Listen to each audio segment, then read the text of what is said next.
Hello, good morning. In continuation of our discussion on crystallography, today we will be discussing about the elements of symmetry and the number of symmetry elements in cubic crystals. So, before I start discussion on elements of symmetry and number of symmetry elements in cubic crystals, let me try to make you refresh your memory of what has been discussed in the earlier sessions. Till now, in earlier three sessions, I discussed about the different states of matter, their properties, then types of solids, namely amorphous and crystalline solids, and also we looked at the differences between amorphous and crystalline solids. Then we also discussed about the types of crystalline solids, namely ionic solids, covalent solids, molecular solids, and metallic solids. Then we also learnt about the various types of systems in which these crystalline solids crystallize. Under types of crystal systems, we learned that there are 7 basic crystal systems, namely cubic system, tetragonal system, orthorhombic system, hexagonal system, monoclinic, triclinic, and rhombohedral systems.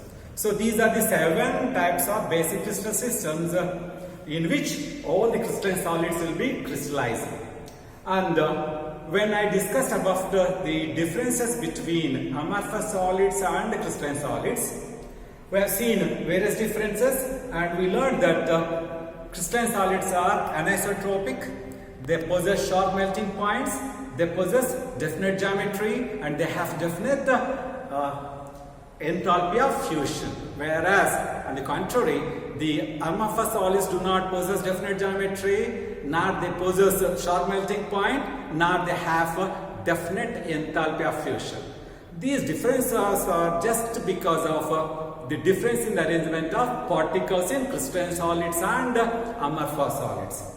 So in the crystalline solids, we learned that there is an orderly arrangement of particles, and this orderly arrangement of particles is found to be the same throughout the bulk, whereas in the case of amorphous solids, the arrangement of particles may be regular, and that regularity will be restricted to a small portion of the bulk, and this regular arrangement or uniform arrangement is not found throughout the bulk, leading to irregular arrangement of particles in the case of amorphous solids.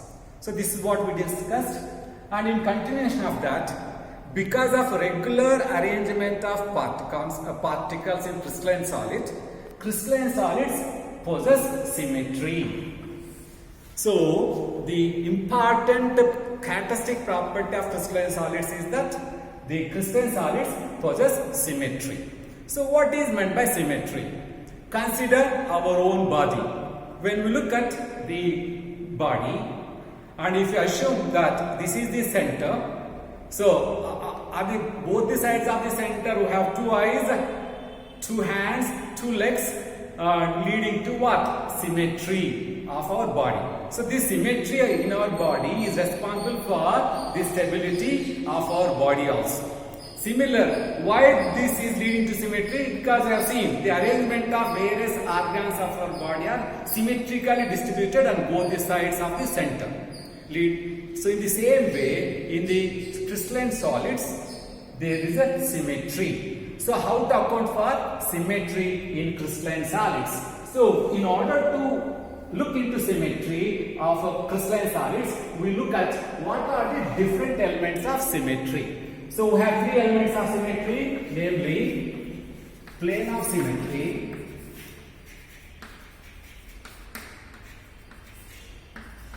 second element is axis of symmetry, and third one is center of symmetry.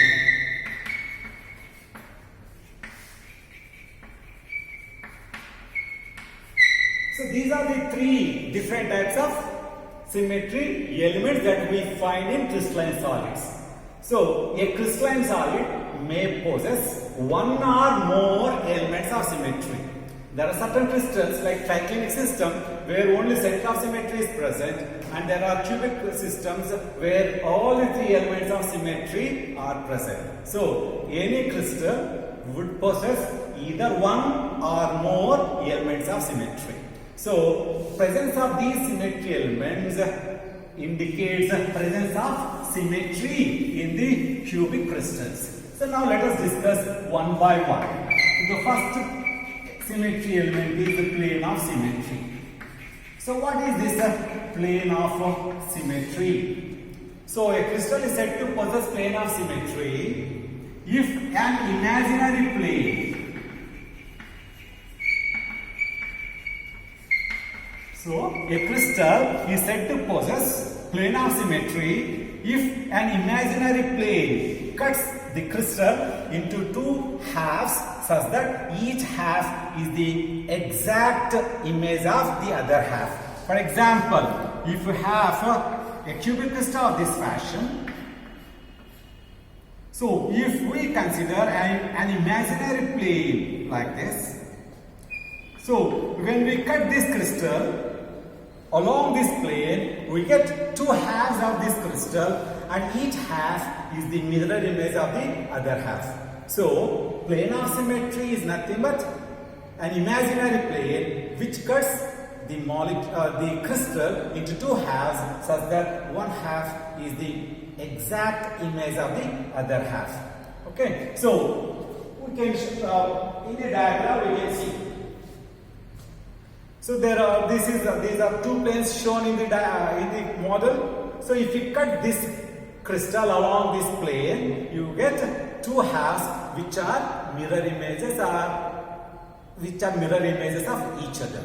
So under this plane of symmetry, even we have a plane of symmetry. If we assume that the body is cut along this plane, we have two halves of the body which are having exact look or which are mirror images of each other.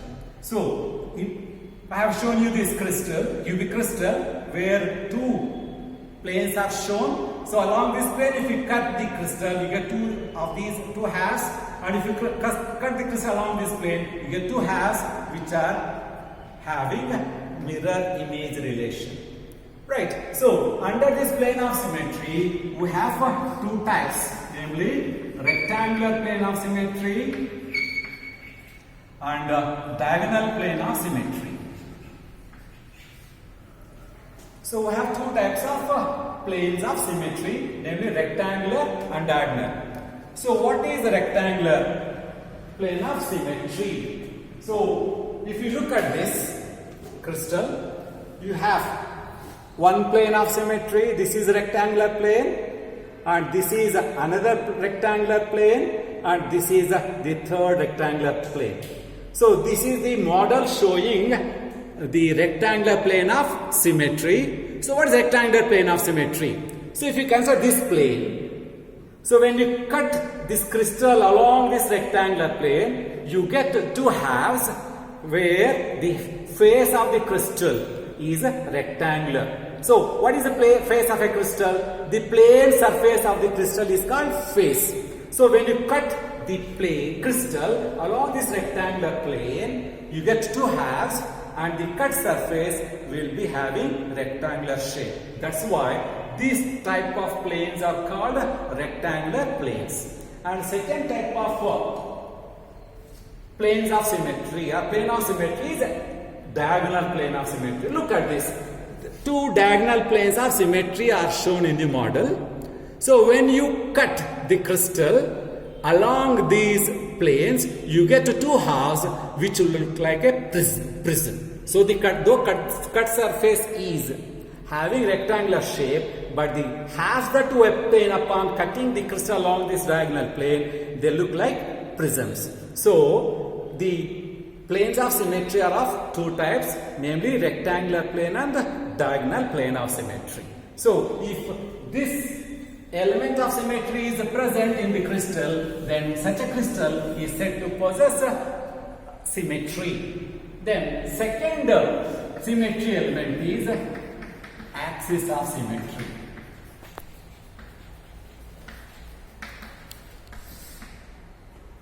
So what is this axis of symmetry? Like plane, we define plane of symmetry as an imaginary plane bisecting the crystal. In the same way, axis of symmetry is nothing but an imaginary line. So, axis of symmetry is defined as an imaginary line above which, when the crystal is rotated to 360 degrees, the crystal gives the same appearance 2 or more times. It should give similar appearance through complete rotation more than once. So, axis of symmetry is defined as an imaginary line above which, when the crystal is rotated through 360 degrees, gives same appearance more than once. That is the definition of axis of symmetry. Depending upon the number of similar appearances a crystal gives, when it is rotated to 360 degrees, we classify axis of symmetry into two-fold axis of symmetry, three-fold axis of symmetry, four-fold axis of symmetry, or six-fold axis of symmetry. So what is this two-fold axis of symmetry? As I said, depending upon the number of similar appearances a crystal gives when rotated to 360 degrees, we classify this axis of symmetry into two-fold, three-fold, four-fold, etc. Two-fold axis of symmetry, which is also called dyad. So, what is the two-fold axis of symmetry? Or this two-fold axis of symmetry is also called as dyad. So, a crystal is said to possess two-fold axis of symmetry when the crystal is rotated through 360 degrees, gives same appearance 2 times. That is two-fold axis of symmetry. Similarly, we can define three-fold axis of symmetry, which is also called as triad. So, similar to two-fold axis of symmetry, three-fold axis of symmetry is defined as an imaginary line above which, when the crystal is rotated through this degrees, gives the same appearance 3 times. Similarly, four-fold axis of symmetry, which is called as tetrad. So, what is four-fold axis of symmetry? Again, it's an imaginary line above which, when the crystal is rotated 360 degrees, gives same appearance 4 times. And we have six-fold axis of symmetry in hexagonal systems. Means when the hexagonal crystal is rotated about an imaginary axis through 360 degrees, the hexagonal crystal gives same appearance 6 times. So that's how we classify two axes of symmetry. We have different types of axes of symmetry based on the number of similar appearances a crystal gives when the crystal is rotated to 360 degrees. Right. So we'll be looking at these number of dyads, tetrads and triads present in a cubic crystal a bit later. So now let us consider the last element of symmetry, that is the center of symmetry.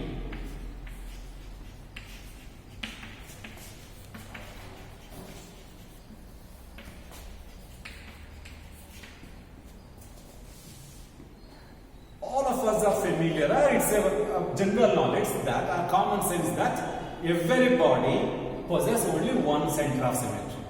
Whether we consider ourselves or we consider any solid body will have only one center of symmetry. So, center of symmetry can be defined as a point. So, center of symmetry is a point. Unlike plane of symmetry where we consider a plane, axis where we consider a line. So, center of symmetry is nothing but a point. So, center of symmetry is a point through which a line is drawn and extended on both sides of the center, meets the similar faces at equal distances. So, what is the center of symmetry? A crystal is said to possess center of symmetry when a line is extended from the point on both the sides, meets the similar faces at equal distances. I repeat, center of symmetry is a point through which, when a line is drawn and extended on both the sides, meets the similar faces at equal distance. So, center of symmetry is simply a point from which the similar faces are at equal distances on either sides. So for example, if you take a cubic crystal, so if you imagine a point at the center and move up or downwards, so these two faces from the center are at equal distances from the point. Similarly, if you imagine a point at the center of this cubic crystal and move backward or front, you meet this face and this face which are similar at equal distances from the center. So also, if you move towards left or right of the center of this crystal, you meet these two faces at equal distance on either side of the center. So this crystal has got center of symmetry. So I repeat, center of symmetry is nothing but a point through which when a line is drawn and extended on both the sides meets the similar faces at equal distance. So that is the center of symmetry. So a crystal or a crystalline solid possesses either one or two or three elements of symmetry. And a cubic crystal system, as I said, which is the simplest system of all the sand crystal systems, possesses all the three symmetry elements. On the contrary, triclinic system will possess only center of symmetry. Right. So this is about the various elements of symmetry found in crystalline solids. So we'll continue in the next class. Thank you.